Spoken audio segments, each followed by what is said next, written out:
Welcome to the Global Investor Podcast, a show that focuses on helping foreign investors enter the lucrative U.S. real estate market. Host Charles Carillo combines decades of real estate investing experience with a professional background in international banking to interview experts in all areas of U.S. real estate investing. Now, here's your host, Charles Carillo. Welcome to another episode of the Global Investors Podcast. I'm your host, Charles Carillo. Today we have Bonnie Galam. She is a real estate investor and a real estate attorney. Bonnie and her husband self-manage a portfolio of over 100 doors in Greater Philadelphia. And through her experience as a landlord, Bonnie created a law firm to serve investors with their transactional and asset protection needs. She's also created the Landlord Law School, which is a DIY asset protection program. So thank you so much for being on the show, Bonnie. Thanks so much for having me. I'm excited to be here. So you have a very interesting background from being an attorney to starting your own firm to also being an active landlord. I've only known a handful of attorneys that have become active landlords. Mostly they're in like a passive, or some of my first attorneys I worked with they lost money in like one real estate deal and then they never touched it again, even though they did like closings all the time for other investors. So I thought that was very interesting. But give us your background, both personally and professionally, prior to getting involved with real estate investing and building your own portfolio. Sure. So I think I have probably a backwards approach to becoming a real estate attorney than even most real estate attorney investors, because I was actually an investor before I was a real estate attorney. So What happened was I was in law school. I met my now husband. He had already started investing in real estate when I met him. And I had, these big shiny dreams of becoming a criminal prosecutor. And I graduated law school and actually did that for several years. And during that time, our portfolio was growing. And I discovered this podcast called Bigger Pockets. And I went down the deep hole, off the deep end.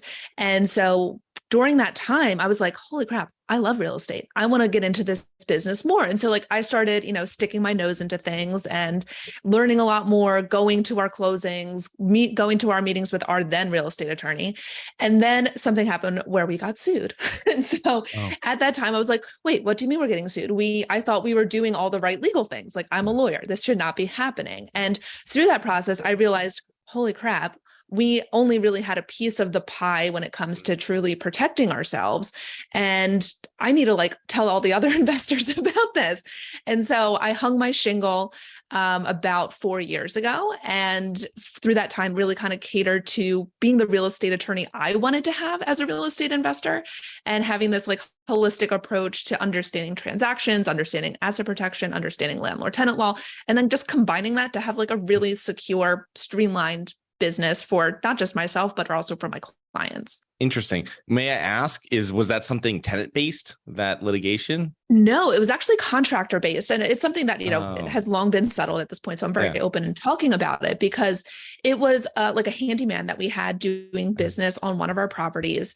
The relationship fizzled out as contractor relationships do. He got busy with other people. We had to start calling other handymen. And then a few years later, we got slapped with a lawsuit from this guy saying he slipped and fell in one of our properties and injured his back and could never work again. And we're like, oh, damn. But on top of that, he was claiming that we were also his employer. He wasn't a contractor. He was our employee at the time. And so we also owed him workers' comp. And, it was something that's, our insurance ultimately settled for pennies on the dollar. Frankly, I think the guy developed an addiction issue and was just looking for money, and he was no longer working. But as insurance companies do, as frustrating as it was for us, because we knew this situation absolutely didn't happen, they pay the money to make it go away, because they have, their internal algorithms to see how much, they've got their actuaries telling them how much this case is worth and to get rid of it. And so that's ultimately what the situation was. Yeah.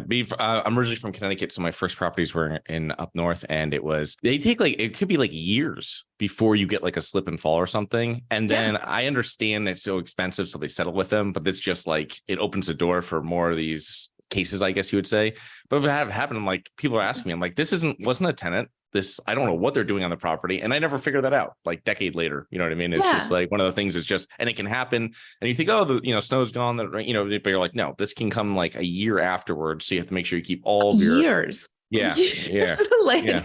We're that was a name I haven't heard in a while. And, the frustrating thing is, as I say, it was settled and we dealt with it, but we still had to go through discovery. We sat through depositions. It was well over a year before this thing settled. And we were in active litigation during that time. Wow. And it is just like a hell I wouldn't wish upon my worst enemy, which is why like I so became obsessed with like asset protection in a sense, and thinking about how to not just like protect ourselves in these situations, but like, how do I skip this whole thing from the first place? You know, like I don't want to get sued. I don't want to just be protected when I get sued. And that was the differentiation that I saw a lot of real estate attorneys or asset protection attorneys kind of miss out on. It was, they were there to protect you, but not to prevent. Okay. That makes perfect sense. So can you like, what in this situation, if you were working with a handyman again, what would be some of the high level things that you would have done or you would suggest to someone else to do to protect themselves to the best of your ability? The first thing would be to get a contract.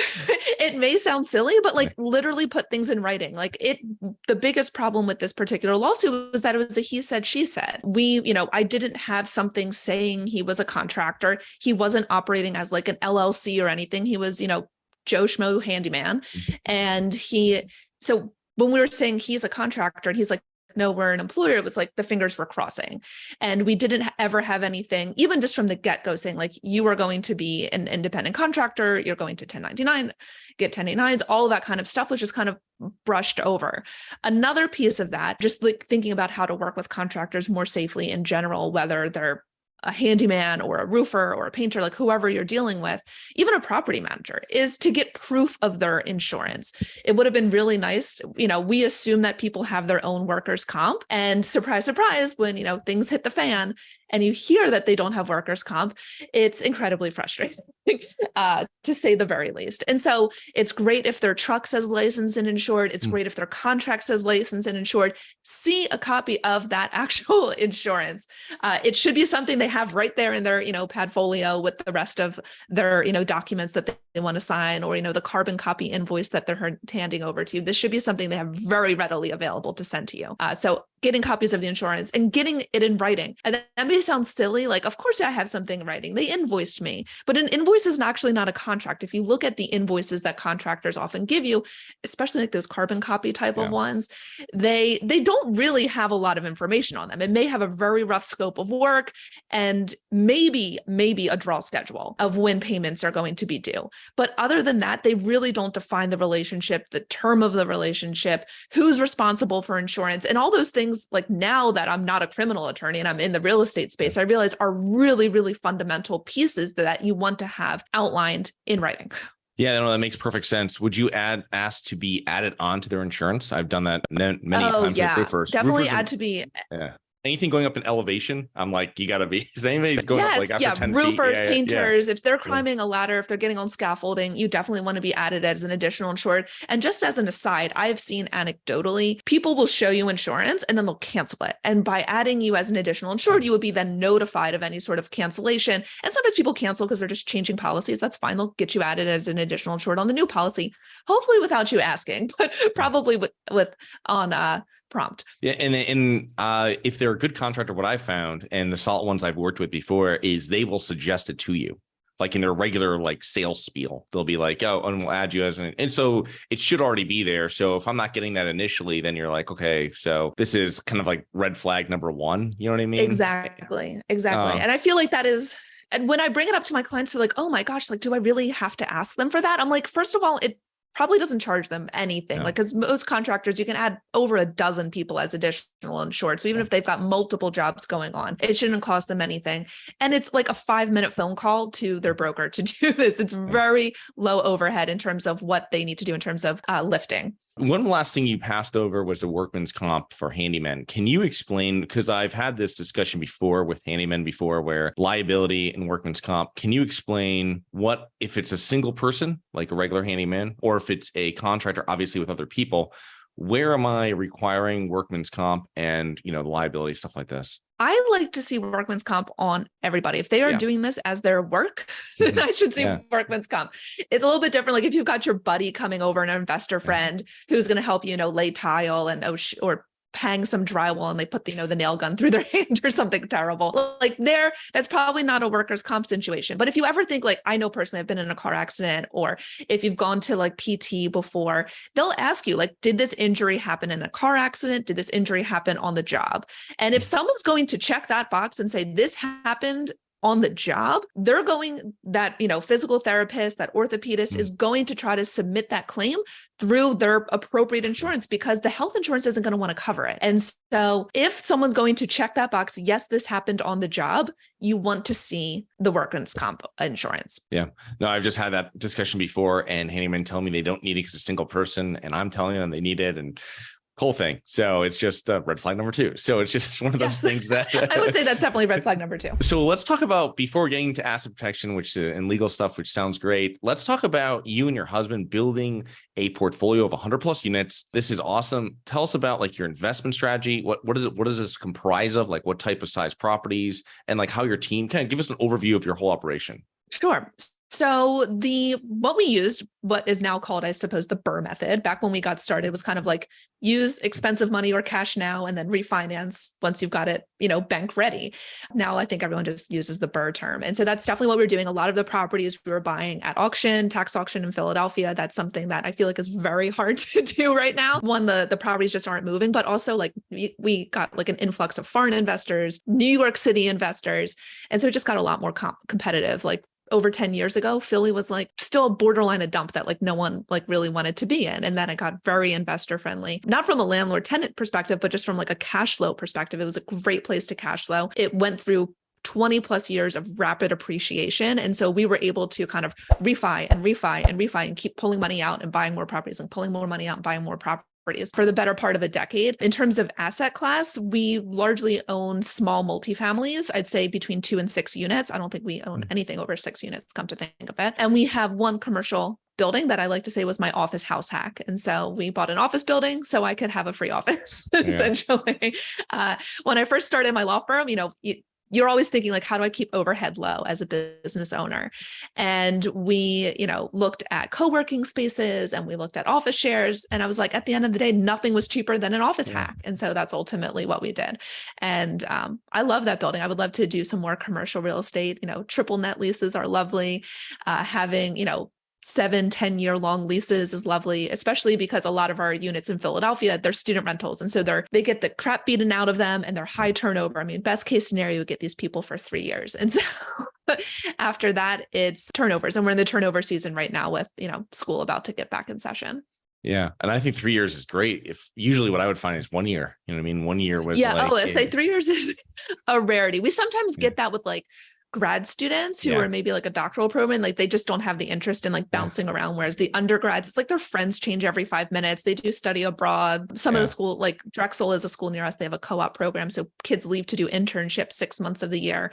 And so, it's very high turnover. Interesting. So with that being said, can you give us like when you're managing it's funny about the office hack, because my third property was an office hack and I never really thought of it as an office hack until now, but it's a great way of going and it's usually the harder unit to rent. So if you have other residentials, which I did, those like rent really quickly, and you keep the one that's a little harder to rent, it takes a little longer to rent versus an apartment. So that's pretty cool. That's great. I've never met anybody else that did that. What are some of the systems and I guess processes that you've implemented into to streamline your rental portfolio over the years to be able to do all these things you're doing? So I'd say the number one thing we did, and frankly, we probably put it off for too long, was really leveraging property management software. I feel like when we got started, over 10 years ago, there wasn't a lot of, I'd say like mom and pop landlord targeted property management software. It was very much geared towards very large portfolios or commercial managers.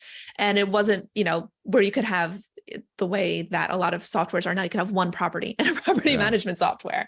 We now use AppFolio, and it is a godsend because it's just like a one-stop shop for tenant communication, repairs requests, sending out leases, putting up listings. And that has shaved hours and hours and hours off of our time every single month. And then also I would just say being very conscious of our time now that we have kids.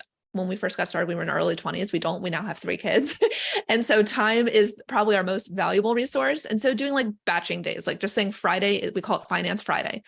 It's the day we do all of the bookkeeping, which if you do it every Friday, doesn't take you that long. Yeah. And it keeps our eyes on like what's coming in, what's going out. And so certain days are just kind of allotted for certain things. And when you can kind of just get into that deep work zone of just one or two tasks that are related to each other in a particular day, you actually can get a lot done really quick. Oh, that's great. That's fantastic. It's great bringing software into it, because I've found that, like you said, is that you didn't really utilize all of the parts of it. And then when you really utilized everything that you're paying for, and I've done that like through all of our different software we're using for like emails or our CRM or all that stuff. And when you start like utilizing everything that you're paying for, you really can shave off a lot of time if it's done correctly. And I'm like, this is what it's supposed to be made for. I'm using it for like 1% of what it's supposed to be done. Totally. And even just things like a few years ago, I templated like the most common types of emails that we would send. And so now like it's literally like one click to send all sorts of, we're going to do a showing. We need to get into access to do a repair. Like all those things are like one click. And even if it only took us 5-10 minutes to write these things before, those things really compound over time, especially as the portfolio starts to grow. Yeah. One thing I've done over the years is like take notes of stuff I'm doing repeatedly, and then figure out exactly like, is there a better way of handling this? Whether it's, like you said, doing a set email or doing this or doing that. And when you do it, it's a little harder. It takes more time to set up, so you really don't want to do it. But then when you do it, you're happy you have. And that's the beginning of a system. So that's awesome. Thank you very much for sharing that. Of course. And it's funny you say that, because I was just going to tackle on that. As a lawyer, I have a very similar system for improving my legal stuff, which is anytime something went wrong or something felt like overly difficult, then I think, what's a legal way that I can prevent this? Like, should I add a new term to my lease? Do I need to be, screening tenants differently? And so I will just add, not only if you're doing something repeatedly to try to make a system out of it, but if something is consistently hard or consistently going wrong, there's usually like a contractual way you can improve upon that. Yeah. Yeah, it makes perfect sense. I remember when I was self-managing, because I self-managed my properties for 6 years, one thing that came up was lockouts, and it wasn't in the lease I had. So adding that into it clearly states in a section there that, hey, this is what it is during office hours or after, because I was sending people over there, and it was, and you have to like figure out, you let people know, hey, this is what happens if we have to send someone over there to let you in, at night or whatever it is. And I think having that. It's funny you say that. That was one of the first things that we were like, the middle of the night lockouts are a lot less fun when you've got a newborn at home. Or like, we used to live in the city very close to our units. And now that we moved to New Jersey, it's a schlep. And so we're like, hey, lockouts during these hours one time, lock hours after that, it's going to be a surcharge. And you'd be surprised. They stop getting locked out a lot more. Also, keypads on doors help as well. Yeah. Yeah. We didn't have like keypads back then. This was 10 plus years ago, but it was, yeah, exactly. But it's funny when the first time I like pulled rank on someone and told them, hey, this is in the lease, and I was wondering how this is going to work out, and they got back into their unit amazingly. So without breaking anything. So they can happen. Do you have money sitting in the stock market and you're worried about it? Or worse, you have money sitting at the bank, not keeping up with inflation? My name is Charles Carillo, founder and managing partner of Harborside Partners. And since 2006, I've been investing my money and my family's money into income-producing properties. These are real assets, real properties with real addresses that produce real cash flow. At Harborside Partners, we provide passive investors who love real estate with a turnkey investing solution. If you want to put your money to work in real estate but can't find deals, don't have the time to get funding, and the last thing that productive people want to do is manage real estate. We find the deals, we fund the deals, and we manage the tenants, the termites, and the properties. Partner with us at investwithharborside.com. That's investwithharborside.com. Go to investwithharborside.com. If you love real estate, you like the idea of passive income, and believe that income-producing properties will appreciate over time, go to investwithharborside.com. That's investwithharborside.com. Tell us about a little bit about like going into more of your asset protection. And I kind of want to cover this because this is what you specialize in at your firm. And obviously it's something that you have firsthand knowledge of as being a landlord. Can you give us some of the misconceptions, I think, that, because I think real estate investors are only sold on this LLC. Buy, get an LLC, and this is like your life will be, and then it's like done with the asset protection. That was 30 seconds. Yes. And now we're going on. So tell us some more misconceptions about asset protection, specifically, let's say, for real estate investors. Sure. I mean, you took the words right out of my mouth. I'd say the first and the biggest one is an over-reliance on the LLC. They like, you get your LLC, you check the box, like, and you're like, done. Maybe you also hire an attorney to give you like a lease template. Wham, bam. You're like, I have tackled legal, that is forever it. But the reality is that LLCs are only there to protect you once things have already gone wrong. And legal can do so much more. As I hinted at like earlier in the conversation, we want to prevent these things from happening in the first place. We want to prevent lawsuits, liabilities, just legal headaches, sometimes just landlording headaches, if that's, waking up in the middle of the night to do a lockout or not do a lockout. A lot of these things are all legal issues that we face, frankly, every day as real estate investors. And so when I started thinking about asset protection, particularly after our lawsuit, because I was like, I had the LLC, I had the insurance policy, I had the umbrella insurance policy, and I had an attorney drafted lease. And here I was still getting sued. I was like, there's got to be a better way. And so the first thing is like, don't just think the LLC, even if you've got the fanciest, I call them the designer bag LLCs, the Wyoming, the Nevada, like the fancy asset protection guru-y kind of LLC states, like you still very much can get sued. And so I don't say that to be like fear mongering. I think it's just like, you need to know that you are still going to get sued, even if you have an LLC, if something goes wrong. And sometimes even if things don't go wrong, you can have something pop up years and years later, as I found out. And so that is the first major myth. The second thing is, as I said, there's offensive and defensive asset protection. So when you're thinking about what are the offensive types of things I can be doing to protect myself, that is, things like getting basically everything in writing. Even like little things like having been a litigator before, knowing that like text messages are extraordinarily difficult to admit into court, saying, okay, I'll just take the next step of telling my tenants that they have to email, or after a phone call, we follow up with an email. That way we always have a paper trail, but also like an admissible paper trail. Thinking like, there's what would Jesus do? It's what can I admit into court? and that's how I'm always kind of thinking, like not in a, I'm not sending everything by certified mail, but I am thinking like, if I needed to prove this, especially if things get funky, like every investor has had those moments where like the hair sticks up on your back and you're like, I don't know how this is going to shake out. Like in those moments, you definitely want to make sure that you are memorializing things, or even if you've just got a difficult tenant. As real estate investors, we deal with legal issues all the time. And as an attorney, I realized that there really is no baseline level of knowledge that I could say, oh, I know that all my clients know how to properly handle a security deposit, or they know how to properly withhold a security deposit at the end. And so just knowing what you don't know and kind of realizing that there's just a foundational level of legal knowledge that you need to have as a real estate investor, that your attorney is not going to be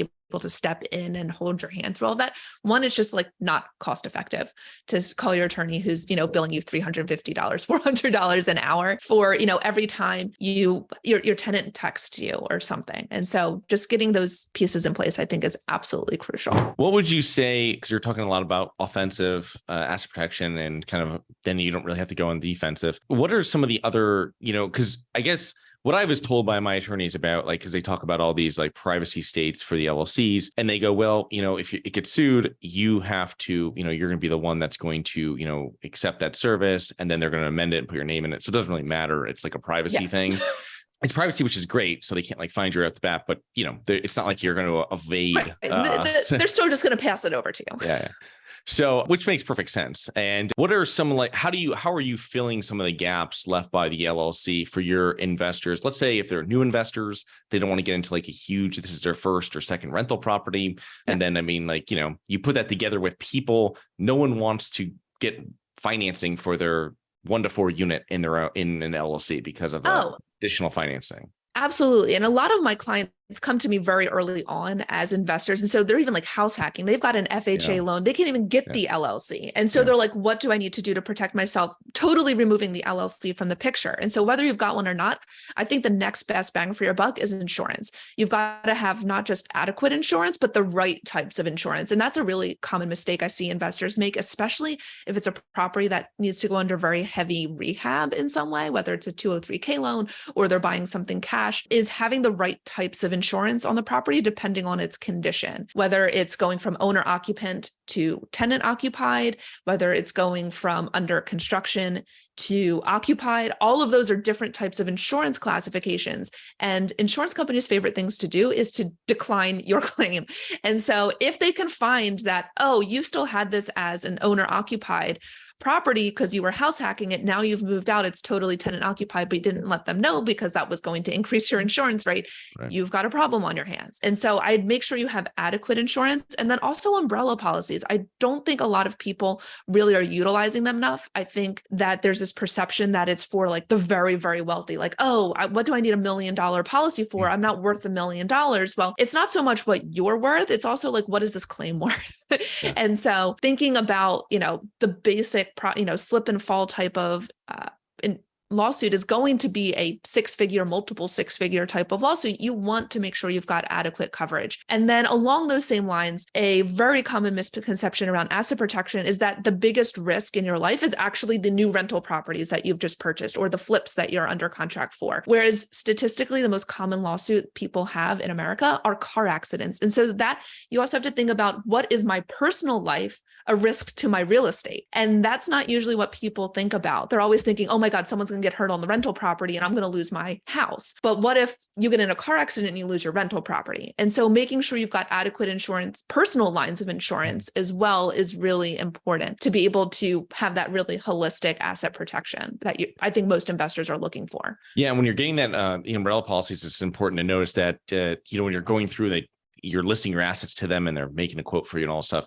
make sure to tell them that you have this rental property. They'll add it in there. It won't be that much more. And even if you have a rental property that's in your own name or even in an LLC, what I found before is that they'll add that on, but even if it's business owner policies usually have $1 million liability, so they can add that on. You have an additional $1 million, for that rental property that's in your name with that umbrella policy, but you just have to let them know about that, because it won't be just, if they don't know about it, it's not like added in there. Absolutely. Absolutely. And, thinking about personal risks as well, the one thing I don't see a lot of people doing is thinking about like, should I have a prenup?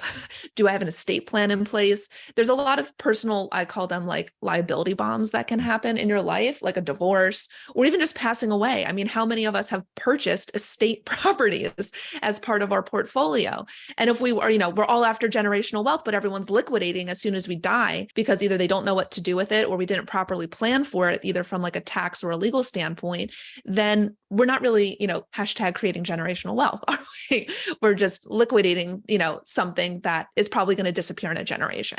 Interesting. So for new investors coming that might have that FHA, and so they're not able to, unless they like do a quick claim or something, but that's a whole different state. But if it's like, what are they doing for their second property, right? So they bought a duplex, they're renting it out, it's FHA, they're going to go a second one, it's nearby, they can't do FHA. I mean, how are they doing this? When are you telling them it's right to finance in their own name versus financing the LLC? I mean, are they doing it now, or is it something that they should be doing it all in their own name? Or everything obviously is different per person, but how do you usually come to terms with this when you're talking to a client?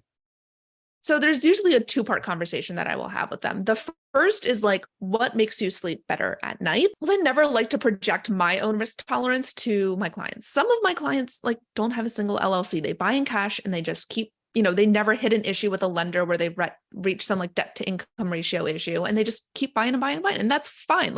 I probably wouldn't be able to sleep at night with, the size some of these people have, all cash portfolios. But if that works for them, then have at it. They have heard the spiel from me about the pros and cons of investing, whether it's through debt stripping or using LLCs or other asset protection things. That's fine. They've got their insurance. They sleep at night. For other people, the thing to consider is, one, are you going to want to move it into an LLC later? And if so, is there going to be a taxable implication of that transfer? If there is, for example, Philadelphia, you've got over a 5% transfer tax to do that later. And so that is off of the value of the property, not the dollar deed that we're going to do to move it into the LLC. It's 5% of the tax assessed value. And so that is usually very expensive. And so I say, look, if you're going to want it in there later, you're better off doing it now. If you can afford it, if you can afford the commercial loan, if you can afford, the LLC is usually the cheapest part of this process. It's usually not the cost of the LLC that is the hindrance. It's usually a financing holdback. But if not, then I say, look, maybe in 5 years, you're going to have enough equity. We can refi, we can roll the transfer tax cost into the refi, and we'll just do it then. And so there's always options. There's always workarounds. And so it's usually a combination, like I said, of what's their risk tolerance and what's their financing situation. Those are usually the two factors that will determine if we should do it now or if we can wait. And then their risk tolerance will tell them now or later. Interesting. Tell us a little bit about your do-it-yourself program that you provide. Sure. So this program actually came to be in 2020 when the eviction moratoriums went in place. I had people calling me out the wazoo saying, what do I do? What do I do? And I'm like, the courts are not open and we don't have an opening date. It was very clear after 2 weeks that this was not going to be a 2-week shutdown. And so what I did, also because it was right after I had my second child, was say, I don't have the time to be doing 1 million cash for keys agreements for everyone or payment plans or whatever. So what I did is I created 5 different templates of different types of cash for keys, tenant payment plans, and also the one that was probably most commonly used was just leave. Like, we're going to just mutually terminate the lease. If you are telling me you cannot pay, I'd rather you just leave than be stuck in a situation that I'm not going to be able to get you out. And so I put those up on my website and people started buying them. My clients started buying them and it was just easier for me. And then I realized that, you know what, there's a lot more education. And so I wanted to create something where I knew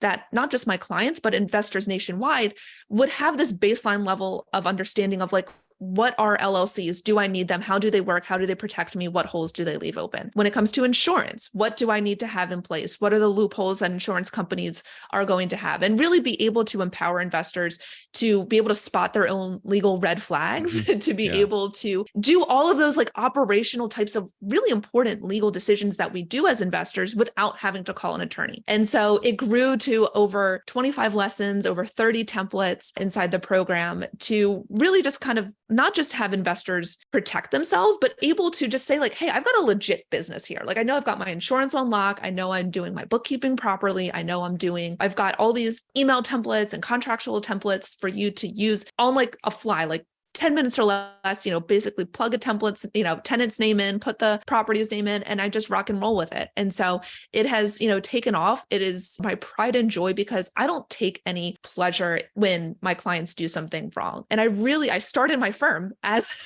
the investor who got sued with the goal of preventing this stuff from happening. And so I realized that the traditional law firm model just was never going to fill that role because it was too expensive. And so how can I bundle this information in a way that was, reliable in a way that like an Instagram post is not?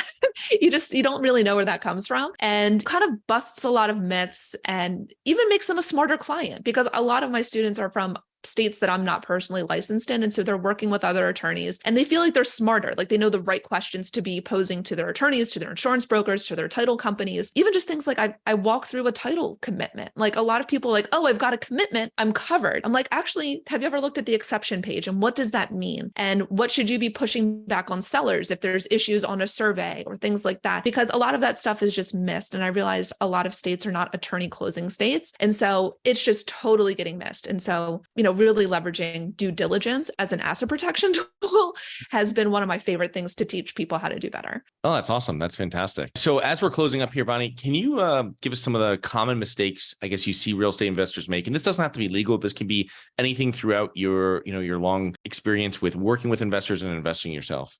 Sure. I think the first thing that I see investors make as a mistake is they wait too long to treat it like a business. They've only got one property, or maybe they're just house hacking and they're just kind of taking it step by step. And there's this very common adage as real estate investors, I'm sure you've heard, it's like buy one property and then just buy another, and you just buy another. But that doesn't really work in terms of like the ops side of things. And so you want to make sure that from the beginning, you're building it on this foundation that is not going to be a house of cards. The second mistake that I see very commonly made is probably the complete opposite side of the spectrum, is basically creating an asset protection type of strategy that's for like billionaires. I had a client who spent like $30,000+ creating this very complicated asset protection structure for a property that was worth about 120. And every time he refied, he needed to pull it in and out of the asset protection structure and pay these attorneys a boatload of money to do that. And his CPA didn't know how to, file taxes on this whole convoluted structure. And so he needed asset protection from his asset protection. And he's not the outlier. I see that happen a lot where people just, they go to seminars, they go to conventions, and they get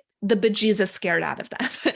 And it's a shame that, that's a very common strategy a lot of attorneys will take, is just like the doom and gloom. It's all going to come crashing down upon you if you don't do, this land trust with Wyoming LLCs and, all these subsidiary things. And it doesn't have to be that way. I think the best type of asset protection is the asset protection that how to operate. If you don't know where the rent check is going and what bank account that needs to be deposited in, the whole structure is useless. And so you don't want it to be something that is overly convoluted. And then if I could give just one more mistake, something that I really see investors kind of step on it with is this sense of treating tenants as their enemy.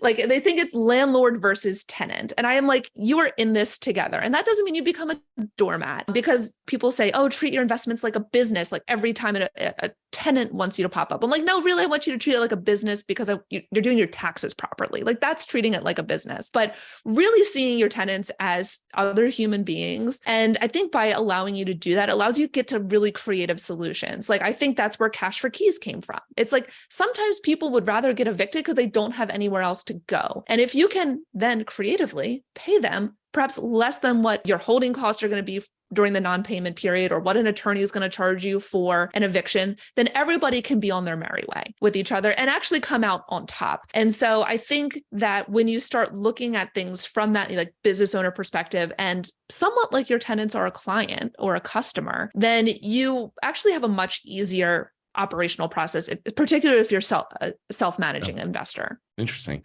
Yeah, cash for keys is, I've used it many times as being self-managing my properties. And it's a great way of getting your apartment back in good shape. Because if you're just like, if you're just like cutting a lease and they're like just going to leave, you're like, no. If they're waiting for you to give them money and now they're like serving you kind of in a sense, and they're waiting for that cash. The apartments, I've never gotten one that was like trash. You know what I mean? And so you get in there and you're like, okay, like, so we can just get in here, clean and paint and rent this thing again. So it's really a fantastic way of doing it. And, if you have the template or whatever, I mean, you don't have to deal with any attorneys in there as well. So that cuts down on like a lot of costs and a lot of headache. Exactly. And it's something where it's just completely in your control. And I think tenants are often surprised when it happens. I have a lot of investors who I think are very like jaded. And they're waiting for the cash for keys. I'm like, I don't think most tenants have heard of this concept. And so if you say to them, hey, look, I know you're in a hard spot for whatever reason, you're not able to afford rent here anymore. If I was to give you $1,000,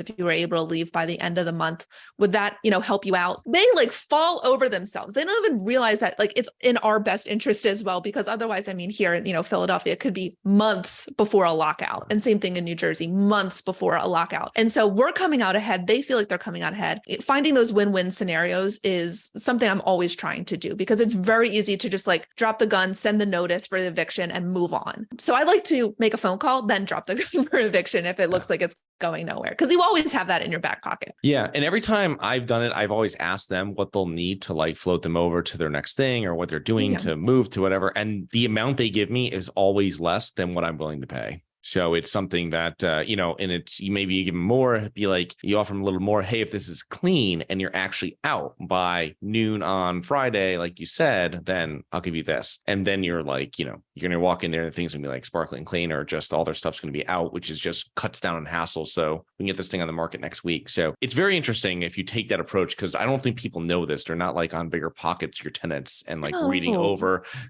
how they're going to get every dollar out of their landlord. So that makes sense. I really don't. And sometimes we're like, I will give you your security deposit back on top of the cash for keys if it's clean. Like, I just want this to be turned over as quickly as humanly possible. Bonnie, so what do you think are some of the main factors that have contributed to your success over the years? I think one of the biggest things is just keeping our eyes on the prize. Like, we haven't really deviated a lot in terms of asset class. We haven't deviated a lot in terms of geographic area for the first, I'd say, 7 years. It was the same city. And so that allowed us to get really good at the landlord tenant laws, really good at who our tenant class was. And from there, just keep improving.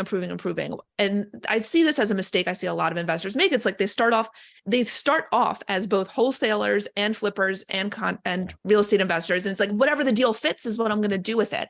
And those are really three different businesses that have three different legal strategies and are not necessarily congruent with each other. It's not like, oh, I did a bunch of flips, and so now I'm going to be a better landlord. It's really not the case. Maybe you can do a rehab better, but in terms of the rest of the time you own that property, you're no stronger for having done a ton of flips. And so, really keeping a very, very narrow view on what we do and not really deviating from that. I think has been the best things, because it's also allowed us to streamline, create really effective systems, have awesome leases and things that just are really tailored to our business, because it's not like we're a one-stop shop who will do, anything that walks in the door and will buy any property that we see that cash flows. We really have what I call like our North Star type of property, that this is what not just works for us in terms of cash flow, but it works for us in terms of our lifestyle. I mean, little do we know that like doubling down on student rentals where there's a turnover season and then we don't really have to do anything the other 9 months of the year is fantastic when you have young kids. And so, really thinking about like, hey, if I want to leave my job, or if I want to only work 5 hours a week, like what are the types of properties that will allow us to do that? Because not every asset class is geared for that. Yeah, no, that's perfect. And also the greater property too. You want to have, people don't understand this. And I think new investors are always sending me less than ideal properties. And I'm like, this is like a daily maintenance, like headache of hell. You know what I mean? Yes. It's like buy a little better. I know it's going to hurt a little bit more when you write that check, but it's going to appreciate and it's going to cash flow, and you're going to get better tenants and they're going to stay longer, and everything's great. And and that's how I feel about like single family rentals. Like I know some people really love them. Those to me, like the small multi space is like my bread and butter. Yeah. To me, small single families sound like a huge headache, but I know some people, they just jump them up, and that's how their systems work. And that's fine. But I do think that there's also very different, from single family to small multi to large multi. Those are also very different businesses, even if you are just consider yourself a landlord. Yeah. Awesome. Well, thank you so much, Bonnie. How can we learn more about you, your business, and your program that you offer to landlords? Sure. The best way to get a hold of me is on my website, bonniegalam.com. There you can find more about my program, my podcast, Good Bones Real Estate Investing, and just all sorts of nonsense that I throw out there, freebies, guides, checklist, all that kind of stuff. All right. Well, thank you so much for coming on today, Bonnie, and looking forward to connecting with you here in the near future. Likewise. Thanks so much for having me. Hi guys, it's Charles from the Global Investors Podcast. I hope you enjoyed the show. If you're interested in getting involved with real estate, but you don't know where to begin, set up a free 30-minute strategy call with me at schedulecharles.com. That's schedulecharles.com. Thank you. Thank you for listening to the Global Investor Podcast. If you like the show, be sure to subscribe on iTunes or Google Play to get new weekly episodes. For more resources and to receive our newsletter, please visit globalinvestorpodcast.com. And don't forget to join us next week for another episode. Nothing in this episode should be considered specific, personal, or professional advice. Any investment opportunities mentioned on this podcast are limited to accredited investors. Any investments will only be made with proper disclosure, subscription documentation, and are subject to all applicable laws. Please consult an appropriate tax, legal, real estate, financial, or business professional for individualized advice. Opinions of guests are their own. Information is not guaranteed. All investment strategies have the potential for profit or loss. The host is operating on behalf of Syndication Superstars, LLC exclusively.